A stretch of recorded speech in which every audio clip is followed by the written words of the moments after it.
एक बार धर्मराज युधिष्ठिर ने भगवान श्री कृष्ण से कहा, हे जनार्दन, कृपा कर आज आप मुझे उस व्रत की विधि को सहित बताइए जिसके करने से नारी जाति अनेकों पापों से मुक्त होकर अनेकों यज्ञों का पुण्य फल प्राप्त कर अंत में भगवान विष्णु आदि देवताओं के लोक में निवास करती है। मुझे इस कथा के विषय में विस्तार से समझाइए। तब भगवान श्री कृष्ण बोले, हे धर्मराज, भाद्रपद शुक्ल पक्ष की पंचमी को सप्त ऋषियों का ऋषि व्रत कहते हैं। इस व्रत के करने से स्त्री रजस्वला से मुक्त होती है, अर्थात रजस्वला स्त्री से जाने अनजाने में अनेकों त्रुटियां हो जाती हैं। उन त्रुटियों के कारण से नारी को जीवन में अनेकों कष्ट उठाने पड़ते हैं। उन कष्टों के निवारणार्थ यह ऋषि व्रत किया जाता है। यह अत्यंत पावन व्रत है। इसको अत्यंत पवित्रता के साथ करना चाहिए। इस व्रत के करने में किसी प्रकार की त्रुटि नहीं होना चाहिए, क्योंकि जब देवराज इंद्र ने वृत्रासुर राक्षस को मारा था तब उन्हें ब्रह्म हत्या का पाप लगा था। उस समय ब्रह्म हत्या के 4 भाग करके, एक भाग स्त्री के रज के रूप में, दूसरा नदी के फेन में, तीसरा पर्वतों में, चौथा भाग अग्नि की प्रथम ज्वाला में विभक्त किया गया था। इससे हर वर्ण जाति की नारी को रजस्वला होने पर पहले दिन चांडालिनी, दूसरे दिन ब्रह्मघातिनी, तीसरे दिन धोबिन के समान दोषी माना गया है। उससे उन दिनों में किसी वस्तु को छूना मना है। छूने से वह वस्तु अपवित्र होकर दूषित हो जाती है। इस ऋषि पंचमी व्रत के करने से वह दोष मुक्त होकर नारी मोक्ष को प्राप्त होती है तथा पवित्र हो जाती है। हे राजन, विदर्भ देश में एक सेंजित नाम का अत्यंत प्रतापी, यशस्वी तथा न्यायप्रिय राजा था। उसी राज्य में एक सुमित्र नाम का विद्वान ब्राह्मण था, जिसकी पत्नी का नाम जयश्री था। ऋषि काल में अचानक रजस्वला धर्म को प्राप्त हो गई और वह समानुसार भोजन आदि प्रति वस्तु छूती रही। इस प्रकार समय पूरा होने पर दोनों पति पत्नी की मृत्यु हो गई। मरने के बाद पुनर्जन्म में ब्राह्मणी को कुतिया का जन्म मिला तथा ब्राह्मण को बैल का जन्म मिला, तथा अपने तप के प्रभाव से दोनों को अपने पूर्व जन्म की सारी बातों का स्मरण था। वह दोनों अपने ही पुत्र के घर पर पले हुए रहे। एक दिन श्राद्ध पक्ष में ब्राह्मण पुत्र ने अपने पिता की श्राद्ध तिथि के दिन विधि पूर्वक ब्राह्मण भोज किया तथा अपनी पत्नी को अत्यंत स्वादिष्ट पकवान बनाने की आज्ञा दी। इधर ब्राह्मण पुत्र वधू ने विविध पकवान, खीर आदि भोजन बनाकर तैयार किए। दुर्भाग्य से उस खीर में एक सर्प ने विष उगल दिया। यह हाल ब्राह्मणी, जो कि कुतिया की योनि में थी, वह सब देख रही थी। उसने सोचा, यदि ब्राह्मण यह भोजन करेंगे तो वह समाप्त हो जाएंगे। इससे मेरे पुत्र को ब्रह्म हत्याओं का भारी पाप लगेगा। इस प्रकार से सोचकर अपनी पुत्रवधू की दृष्टि बचाकर उस कुतिया ने खीर को झूठा कर दिया। तब बहू ने उस कुतिया को किवाड़ में बंद कर इतना मारा कि उसकी कमर तोड़ दी तथा खीर फेंककर दोबारा खीर बना ली। फिर श्राद्ध कर ब्राह्मणों को भोजन कराया। रात को कुतिया ने अपने पूर्व पति बैल को जाकर जो भी दिन में उस पर बीती थी वह बता दी। तब वह बैल बोला, हे प्रिय, क्या बात हुई? किस कारण लाठी मारकर तुम्हारी कमर तोड़ी? वह सारी कथा मुझे विस्तार से बताओ। तब उस कुतिया ने बैल को वह सब बताया, किस प्रकार तथा किस कारण से उसकी पुत्रवधू ने लाठी मारकर उसकी कमर तोड़ दी थी। वह अपना संपूर्ण समाचार सुनाकर कहने लगी, स्वामी, हमारा इस योनि से कैसे छुटकारा हुआ? हमको किस अकर्म के कारण यह सभी दुख भोगने पड़ रहे हैं? ब्राह्मण पुत्र वहीं पर छुपा सुन रहा था। उन दोनों को उसके वहाँ होने का कुछ भी भान नहीं था। तब वह बैल बोला, हे प्रिय, तुम्हारे ही दूषित कर्म एवं पापों को भोगने हेतु आज मुझे बैल होना पड़ा है।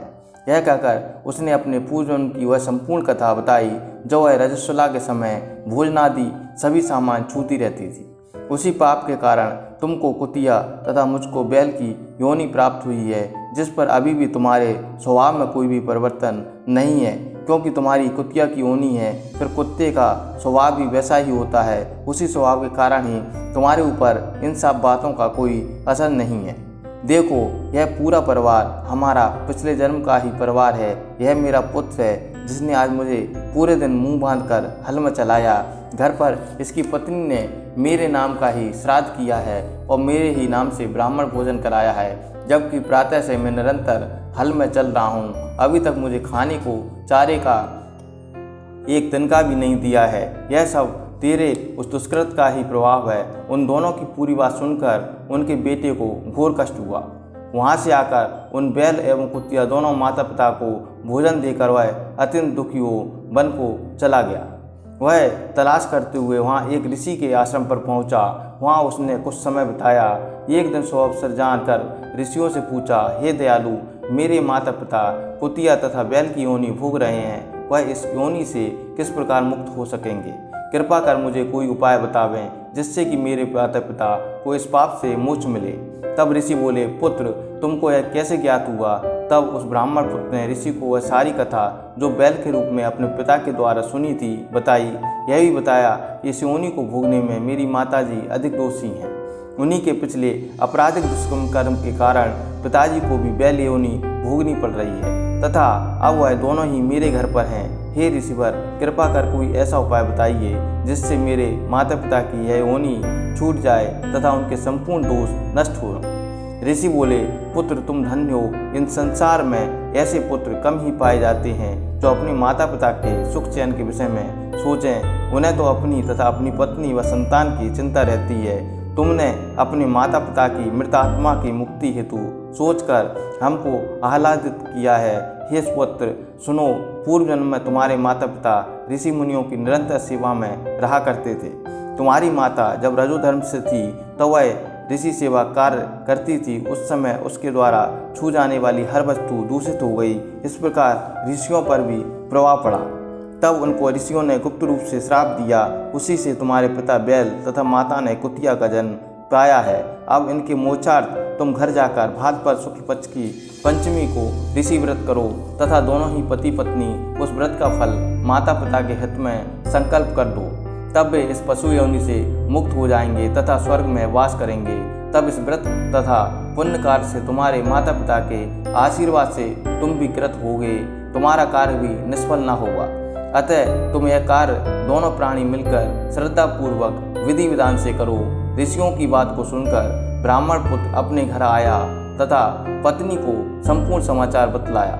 पत्नी की सहमति से दोनों ने उस व्रत को भाद्रपद मास की शुक्ल पक्षीय पंचमी को अत्यंत श्रद्धा भाव से विधि पूर्वक किया तथा पंडित जी को बुलाकर उस व्रत का फल का संकल्प अपने माता पिता के लिए किया, जिसके प्रभाव से वह दोनों ही अपनी पशु योनि से मुक्त हुए तथा विमान द्वारा देवलोक को प्रस्थान कर गए। हे राजन, जो नारी इस व्रत को संपूर्ण विधि के साथ अत्यधिक श्रद्धा भाव से पालन करती है तथा सप्तऋषियों का पूजन आदर कर सहित करती है, वह भयंकर रजस्वला दोष से मुक्त होकर धन धान्य पुत्र पौत्र आदि का सुख भोगती है, सौभाग्यवती होकर अमर पद को प्राप्त करती है। इसलिए इस व्रत के करने से नारी जाति का समस्त पापों से उद्धार हो जाता है। यह विशेषकर नारी के उपयोग का ही व्रत है।